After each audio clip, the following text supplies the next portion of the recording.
नमस्कार दोस्तों, स्वागत है आप सभी का आपके अपने YouTube channel all in one study point पे। और जैसा कि आप लोग देख रहे हैं, आज हमारा हिंदी का प्रैक्टिस सेट नंबर 24 है, जिसमें आपको जूनियर असिस्टेंट जो कि आपका आने वाला यूपी ट्रिपल एससी का जो आने वाला जो एग्ज़ाम है वीपीओ को ध्यान में रखते हुए इस प्रैक्टिस सेट को तैयार किया गया है। और आज का पहला प्रश्न है, पहला विश्व हिंदी सम्मेलन किस वर्ष संपन्न हुआ? पहला विश्व हिंदी सम्मेलन किस वर्ष संपन्न हुआ? विकल्प है 1976, 1983, 1993, 1975। तो कौन सा विकल्प इसमें सही हो जाएगा? 1975। 1975 में पहला विश्व हिंदी सम्मेलन हुआ था और ये कहाँ हुआ था? नागपुर। नागपुर में हुआ था और उस समय प्रधानमंत्री थी इंदिरा गांधी। इसका उद्घाटन किसके द्वारा किया गया था? जो पहला विश्व हिंदी सम्मेलन था, इसका उद्घाटन श्रीमती इंदिरा गांधी जी के द्वारा किया गया था और इसमें 30 देशों ने भाग लिया था और कुल 122 सदस्य थे। इसमें कुल कितने? 122 सदस्य थे और 30 देश कितने थे? 30। इसमें 30 देशों ने भाग लिया था और 122 सदस्य थे। 1975 नागपुर भारत में हुआ था पहला विश्व हिंदी सम्मेलन। उसके बाद में भारत में कौन सा हुआ? तीसरा हुआ है भारत में नई दिल्ली में। तीसरा कहाँ हुआ है? तीसरा विश्व हिंदी सम्मेलन हुआ है नई दिल्ली में। नई दिल्ली में 1983 में। और इसके बाद में 10वां विश्व हिंदी सम्मेलन हुआ है 2015 में भोपाल भारत में। 2015 में हुआ है भोपाल में।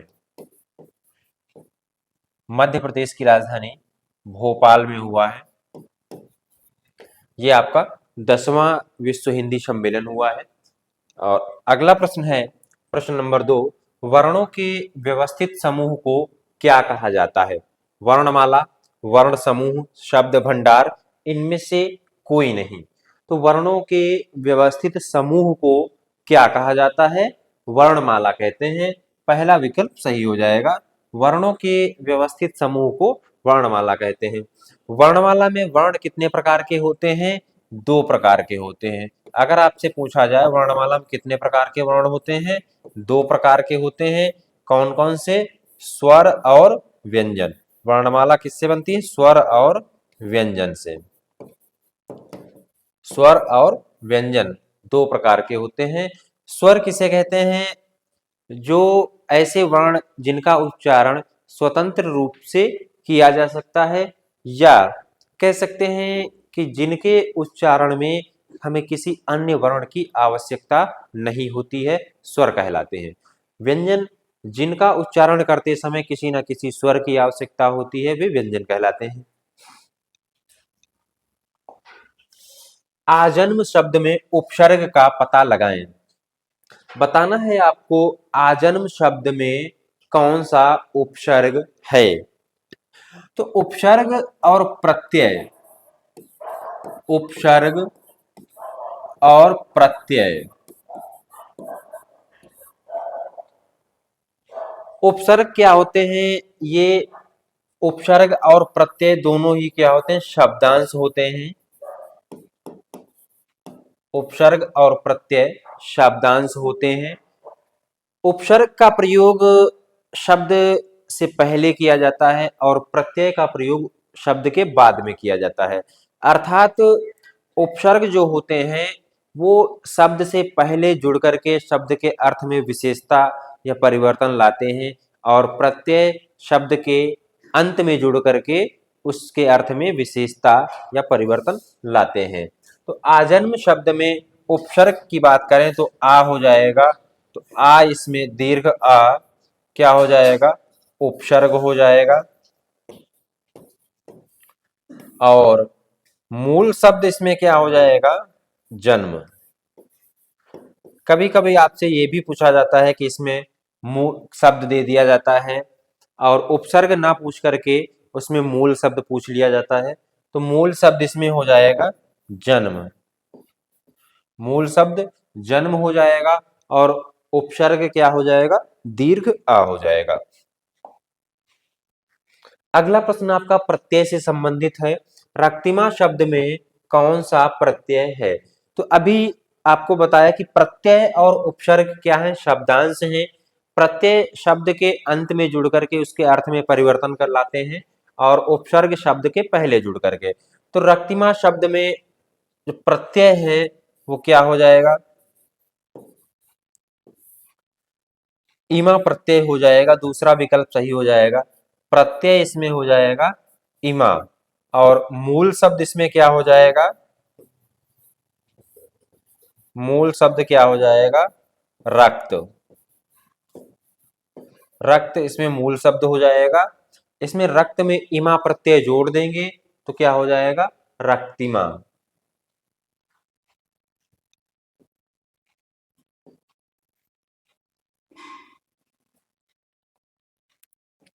अगला प्रश्न है, कुछ किस प्रकार का सर्वनाम है?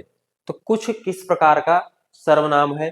सर्वनाम क्या होते हैं, जो शब्द संज्ञा के स्थान पर प्रयोग किए जाते हैं, संज्ञा के स्थान पर, संज्ञा के स्थान पर या संज्ञा के बदले प्रयोग किए जाते हैं, वो सर्वनाम कहलाते हैं।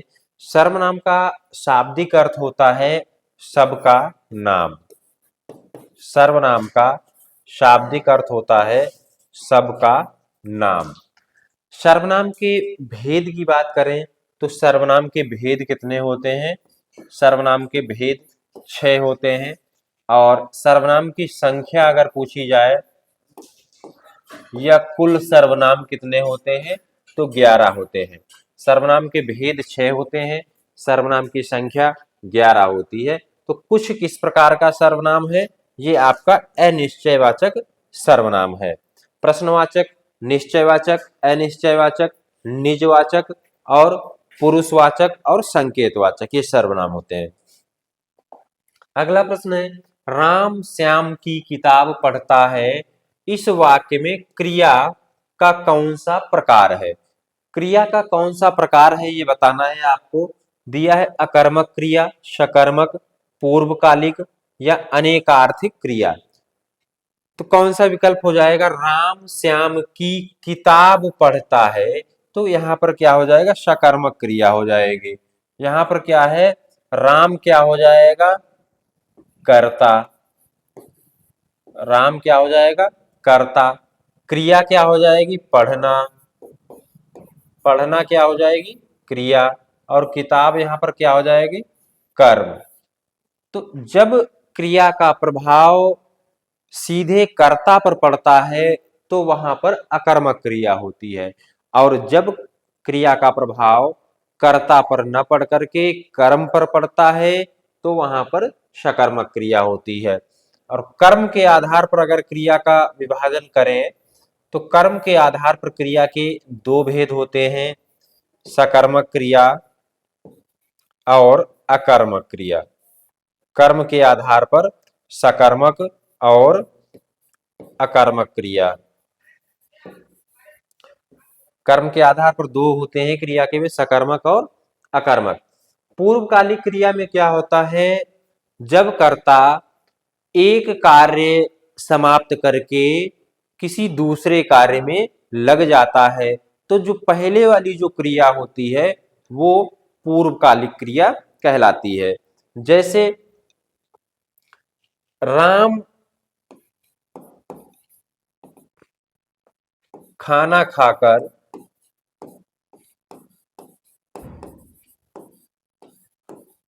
सोने लगा, खाना खाकर सोने लगा। तो पहली क्रिया क्या है, खाना खाना। यहां पर खाकर जो पहली क्रिया हो जाएगी क्या हो जाएगी, खाकर। पहली क्रिया क्या हो जाएगी, खाकर, यानी जो पहली क्रिया है वो खाना और दूसरी क्रिया क्या है, सोना। तो एक क्रिया उसने समाप्त की, कौन सी क्रिया? खाना खाने की जो क्रिया है वो समाप्त की। और खाना खाने के बाद में उसने कौन सी क्रिया शुरू की है? सोने की क्रिया, यानी वो सोने लगा है। तो जो खाना खाकर क्या है यहाँ पर पूर्वकालिक क्रिया हो जाएगी। अगला प्रश्न है, जिस पेड़ के पत्ते झड़ गए हों उसे क्या कहते हैं? जिस पेड़ के पत्ते झड़ गए हों या जिस पेड़ के पत्ते गिर गए हों उसे क्या कहते हैं? अपत कहते हैं। पहला विकल्प यहाँ पर सही हो जाएगा, ये अशुद्ध लिखा हुआ है, इसे क्या कहते हैं? अपत कहते हैं। जिस पेड़ के पत्ते झड़ गए हों उसे क्या कहते हैं? अपत कहते हैं, बिना पत्तों का। अक्षम्य किसे कहते हैं? जो क्षमा करने के योग्य ना हो।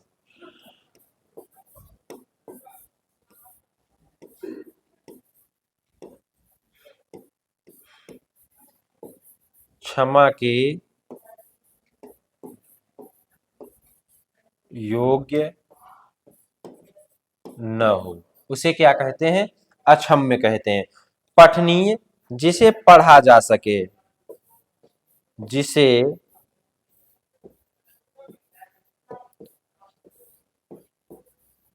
पढ़ा जा सके उसे क्या कहते हैं? पठनीय। जिसे पढ़ा न जा सके उसे अपठनीय कहेंगे।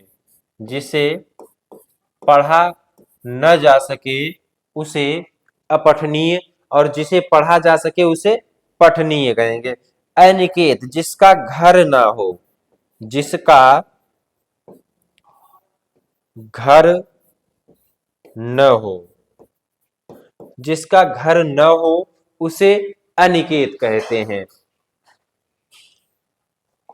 अगला प्रश्न है, हथकड़ी शब्द में कौन सा समास है? अव्ययी भाव, द्वंद्व, द्विगु, तत्पुरुष। तो हथकड़ी का जो समास विग्रह होगा, हथकड़ी का समास विग्रह क्या होगा? हाथ के लिए कड़ी, हाथ के लिए कड़ी। हथकड़ी का समास विग्रह क्या हो जाएगा? हाथ के लिए कड़ी। और समास यहाँ पर कौन सा हो जाएगा? तत्पुरुष समास। यहाँ पर तत्पुरुष के कितने 6 भेद होते हैं? तत्पुरुष समास के 6 भेद होते हैं, और उसमें से ये कौन सा हो जाएगा? संप्रदान तत्पुरुष हो जाएगा। अगर विकल्प में संप्रदान तत्पुरुष दिया हो तो आपको संप्रदान तत्पुरुष का चयन करना, क्योंकि हम विकल्प में सबसे जो हमारा आसन या जो नजदीकी जो उत्तर होता है उसका चयन करते हैं। तो तत्पुरुष के जो 6 भेद होते हैं उसके अंतर्गत आता है एक संप्रदान तत्पुरुष। तो यहाँ पर क्या होगा? संप्रदान तत्पुरुष हो जाएगा। अगला प्रश्न है, निम्नलिखित में से कौन सा ठग का पर्यायवाची नहीं है? प्रतारक, वंचक, प्रवंचक, ओघ। तो इसमें जो चौथा विकल्प दिया गया है ये आपका ठग का पर्यायवाची शब्द नहीं है। प्रतारक, वंचक, प्रवंचक ये सभी ठग के पर्यायवाची शब्द हैं। और इसका क्या हो जाएगा? ये जो ओघ होता है ये किसका होता है? ढेर। ओघ किसका पर्यायवाची होता है? ढेर का। ढेर या टीला या जो हमारा ऊंचा किसी बालू का या मिट्टी का जो टीला लगा होता है या कूड़ा करकट का जो ढेर होता है उसे कहते हैं, उसको क्या कहते हैं? ऊघ कहते हैं। अगला प्रश्न है, मुद्री का तत्सम रूप क्या है? मुद्री का तत्सम रूप क्या है? मुद्रिका, मुद्रक, मुंदरी, मूर्ध्व। तो मुद्री का तत्सम रूप होता है मुद्रिका, मुद्रिका।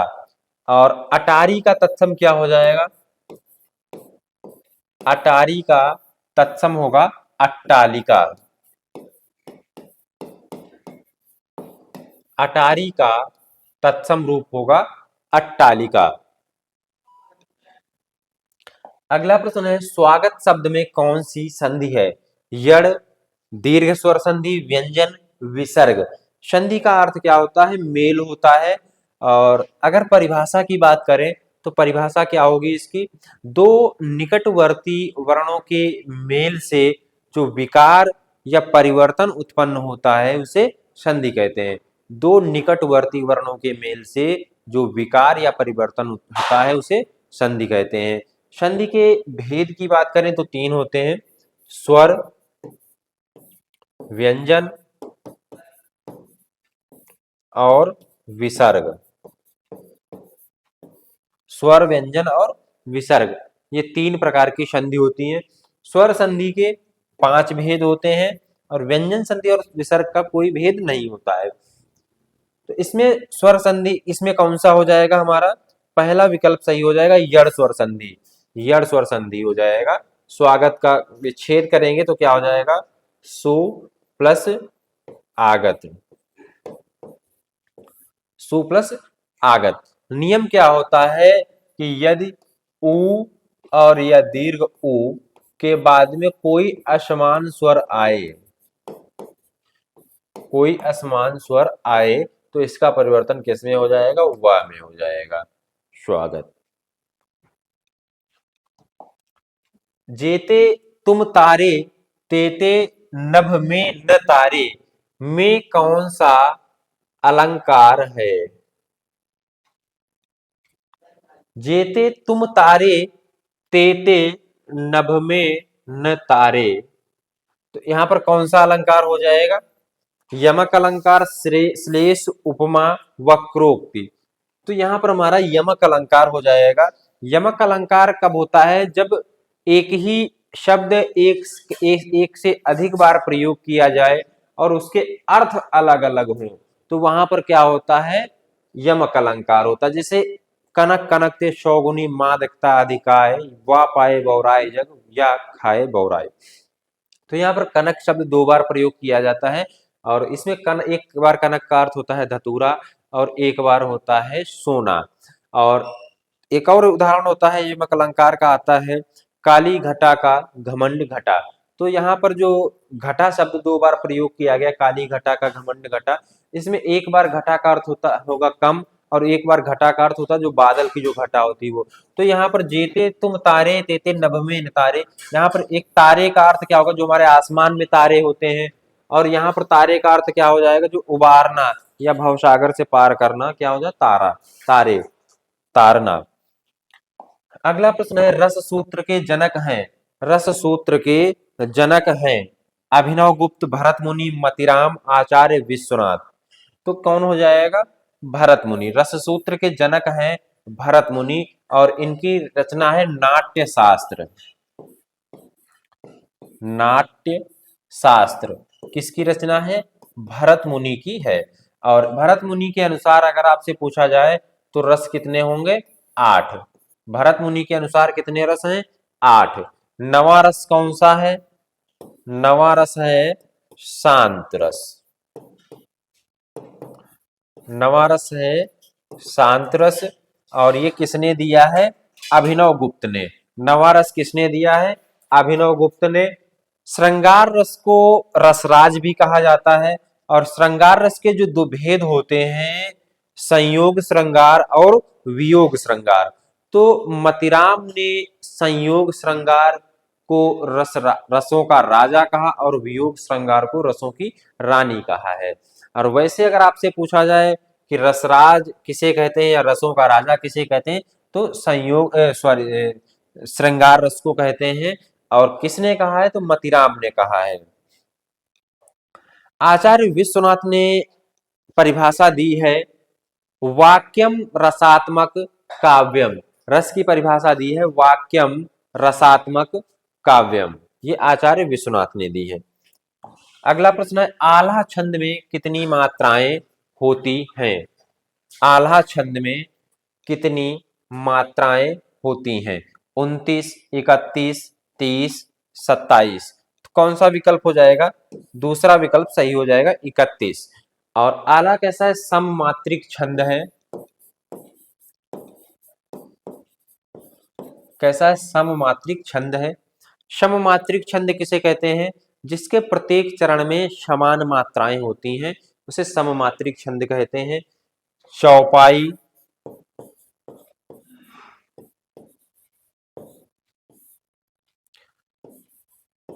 रोला, गीतिका,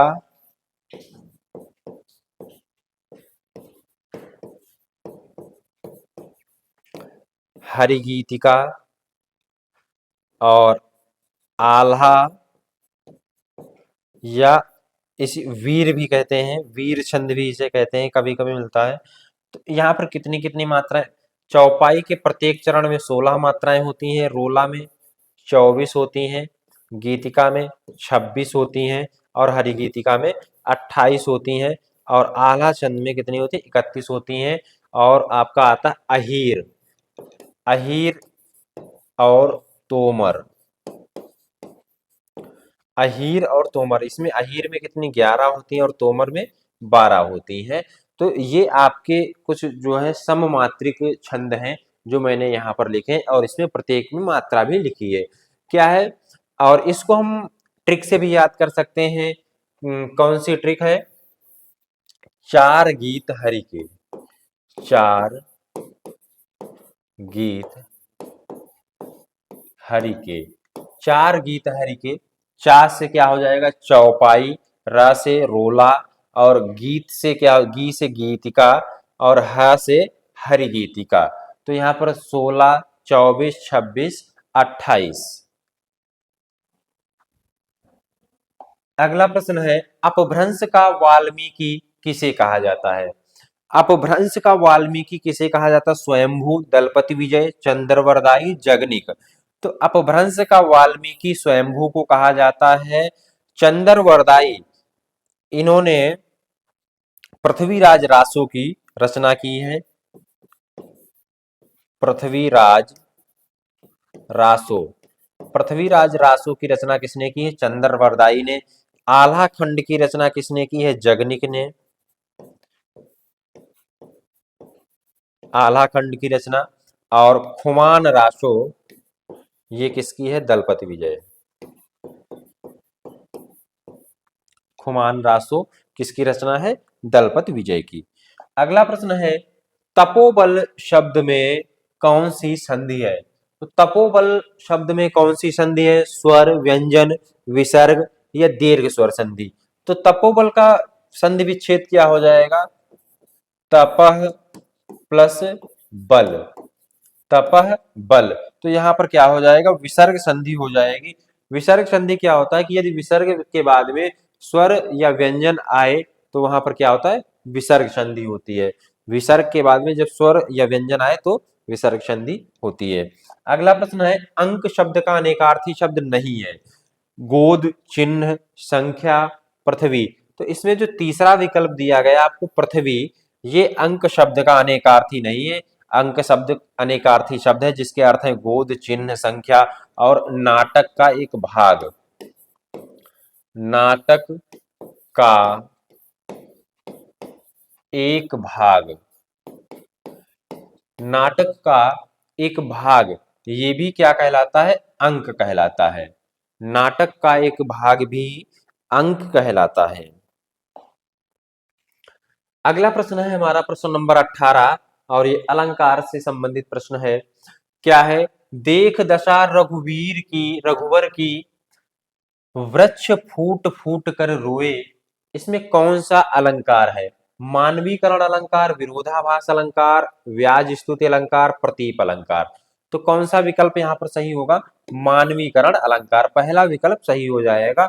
मानवीकरण अलंकार में क्या होता है कि देख दशा रघुवीर की, वृक्ष फूट फूट कर रोए, यहाँ पर निर्जीव का सजीव पर आरोप होता है, या हम कहें कि जो निर्जीव का वर्णन जो है सजीव की तरह किया जाता है। अब यहाँ पर वृक्ष क्या है? निर्जीव है, तो वृक्ष फूट फूट कर रोए, तो ये क्या हो जाएगा? वृक्षों का जो वर्णन किया गया एक सजीव यानी एक मनुष्य की तरह किया गया है। और विरोधाभास अलंकार कहाँ पर होता है? जब विरोध न होते हुए भी हमें विरोध का आभास हो, तो वहां पर कौन सा? विरोधाभास अलंकार होता है। और प्रतीप अलंकार ये क्या होता है? प्रतीप का अर्थ होता है उल्टा, और तो उपमा का उल्टा होता है प्रतीप। तो यहां पर हमारा पहला विकल्प सही हो जाएगा, मानवीकरण अलंकार। अगला प्रश्न है, हिंदी की ज्ञानपीठ पुरस्कार प्राप्त पहली कृति कौन है? पहली कृति कौन है? कितनी नावों में कितनी बार, उर्वशी, चिदंबरा, यामा। तो पहली कृति जो है चिदंबरा है, और ये किसकी है? सुमित्रा नंदन पंत की। सुमित्रा नंदन पंत। सुमित्रा नंदन पंत की रचना है चिदंबरा, और ये ज्ञानपीठ पुरस्कार प्राप्त करने वाली पहली कृति है। कितनी नावों में कितनी बार, ये किसकी रचना है? अयोध्या सिंह उपाध्याय हरिऔध। अयोध्या सिंह उपाध्याय हरिऔध। और उर्वशी रामधारी सिंह दिनकर की रचना है।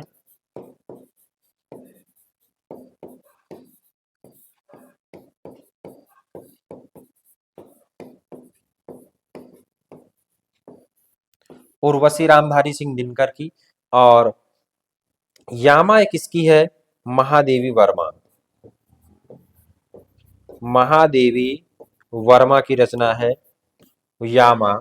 निहार, रश्मि, नीरजा, ये सभी महादेवी वर्मा की रचनाएं हैं। और इन्हें आधुनिक युग की मीरा भी कहा जाता है। महादेवी वर्मा को आधुनिक युग की मीरा, आधुनिक युग की मीरा किसे कहा जाता है? महादेवी वर्मा को।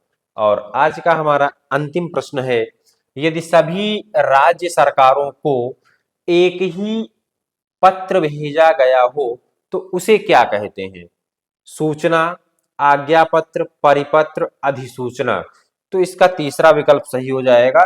यदि सभी राज्य सरकारों को एक ही पत्र भेजा गया हो तो उसे क्या कहते हैं?